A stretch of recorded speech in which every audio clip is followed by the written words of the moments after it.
Religieux du Haut-Atlas, une barrière naturelle qu'il faut franchir pour arriver à Imgoun en venant du nord.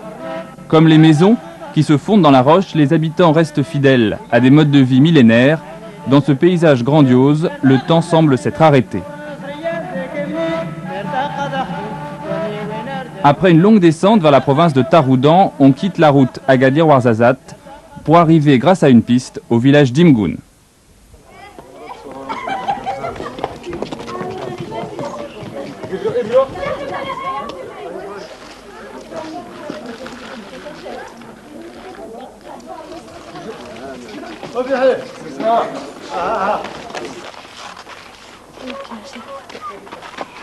Depuis quelque temps, une intruse a fait son apparition, l'électricité. Dans les rues du village, des poteaux, des câbles sont venus s'insérer dans le paysage.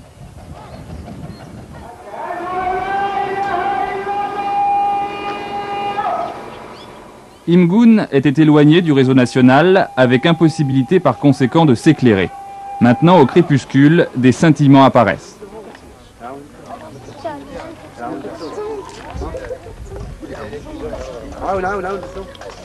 À n'importe quelle heure de la nuit, les villageois peuvent déambuler sans gêne dans les rues.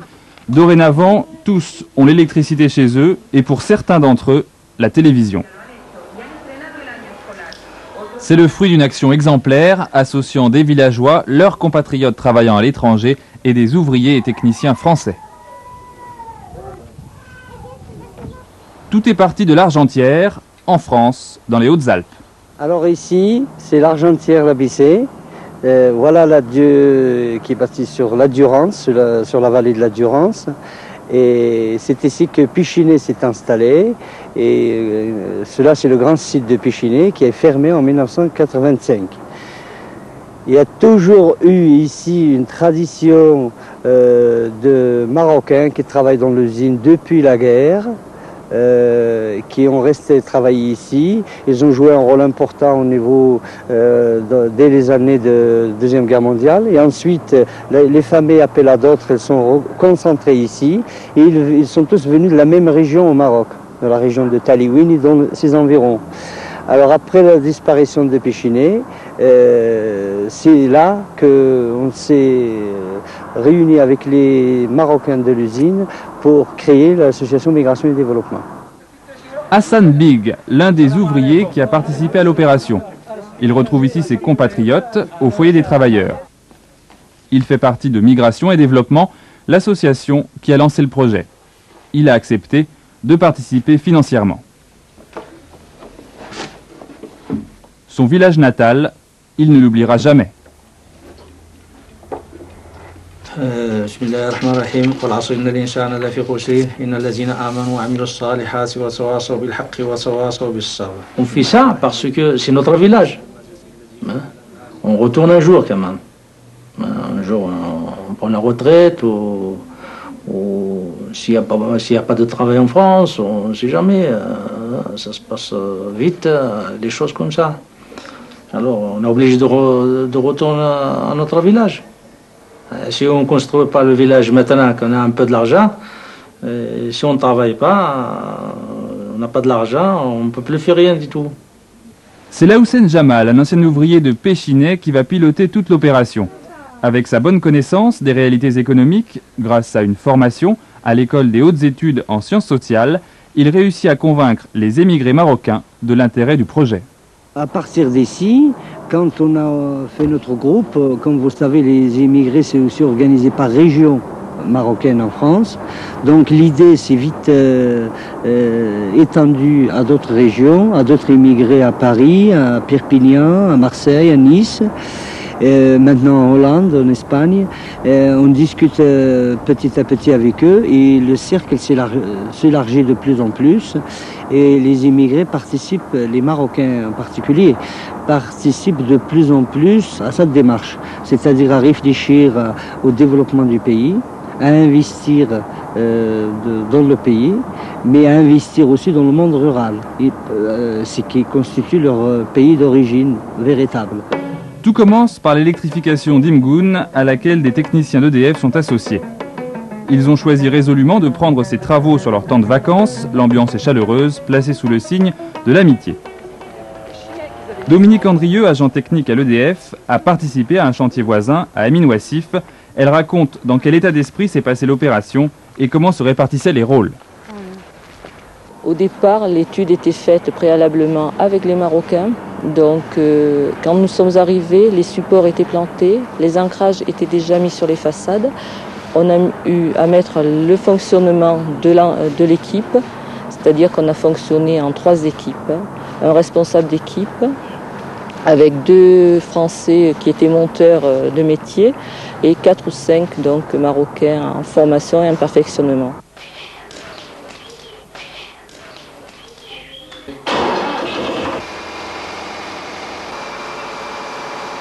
Il faut dire que l'électrification, ça se fait par un groupe électrogène, ça se fait sur un mini réseau géré par les villageois à partir d'une association. Ils créent leur association et ensuite ils prélèvent les taxes, ils prélèvent les compteurs et ils font marcher leur centrale, leur petite centrale villageoise. Et ça leur a pris conscience de beaucoup de choses. Parce que ça leur donne la lumière, mais nous, on a eu des résultats plus importants que ce qu'on attendait à savoir. Les villageois ont appris à gérer, ils ont appris à faire un peu de bénéfices et à réfléchir à d'autres points de développement. Concrétisation sur le terrain, un dispensaire est construit à Imgoun par les villageois grâce à l'aide des émigrés et du ministère de la Santé. Maintenant, un infirmier vient une fois par semaine. Il donne des conseils en matière d'hygiène et de contraception, fait des vaccinations et donne les premiers soins. Pour le dispensaire, tout est prêt, vraiment tout est prêt. Il y a des matériels extra ici. Il y a des boîtes, des seringues jetables, il y a des compresses stériles, il y a la bétadine, il y a même comme vous voyez ici, il y a les terres, tout est là, tout est présent. Retour à l'Argentière, un dimanche. Aujourd'hui, c'est la fête, un grand méchoui est organisé. Monsieur Ben Brahim donne ses consignes pour la cuisson. Dans la cuisine, sa femme s'active au fourneau avec ses 2 filles, Aïcha et Malika. Dans quelques instants, toute la communauté marocaine de l'Argentière sera là, plus de 80 personnes.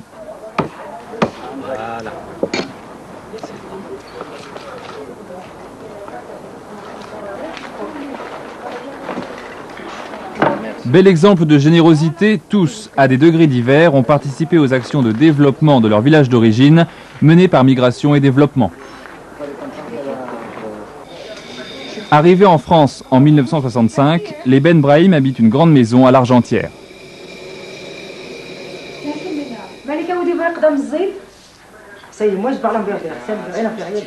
Madame Ben Brahim aide les femmes marocaines qui arrivent en France dans leurs démarches administratives. Aïcha travaille dans le milieu associatif. Malika, elle, a encadré de jeunes Français qui se sont rendus dans son village natal, Imgoun. Elle raconte le but de l'opération. Disons qu'il y a eu une collecte de livres qui s'est fait dans la région, dans tout le canton, dans le Briançonnais et tout le canton argentiérois. Et une fois qu'on a récolté les livres, on les a triés. Et puis donc on a invité des jeunes on a fait des inscriptions quoi. Et les jeunes se sont inscrits et sont venus avec nous. Il y avait une quinzaine de jeunes à peu près. C'était pour leur faire découvrir déjà le Maroc, leur faire découvrir les jeunes de là-bas, comment ils vivaient, et puis principalement un petit village, la vie d'un petit village, et leur apporter quelque chose puisqu'on leur a apporté des livres, ce qui était important. En dehors d'Imgoun, d'autres projets sont maintenant montés dans des villages environnants. Ici, à Ifri. Là encore, le gouvernement participe étroitement en termes d'exonération de taxes sur tout le matériel importé. Côté français, le Fonds d'action sociale et le ministère de la coopération acceptent de cofinancer. Dans ce village, l'électrification va bientôt commencer.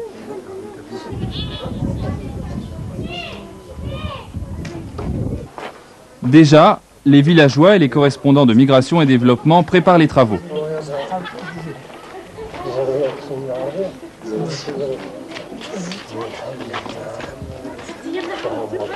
L'emplacement du réseau est matérialisé à la peinture, les poteaux viennent d'arriver. Il n'y aura pas d'intervention de techniciens EDF, l'essentiel des travaux sera pris en charge localement. Maintenant, on est formé pour faire des réseaux des villages. On n'a plus besoin c'est-à-dire on n'a plus besoin de faire venir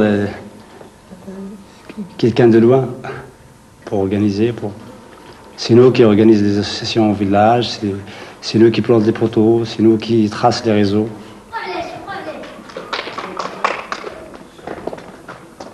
Question. Maintenant que des réalisations concrètes ont eu lieu sur le terrain, l'image des émigrés a-t-elle changé aux yeux des villageois?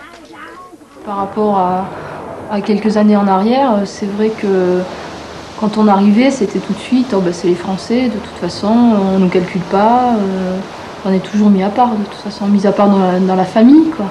Et c'est vrai qu'il y a toujours des réticences. Que maintenant, étant donné il y a des choses qui sont faites, qui sont mises en place, c'est du concret, donc automatiquement, l'image, elle est différente.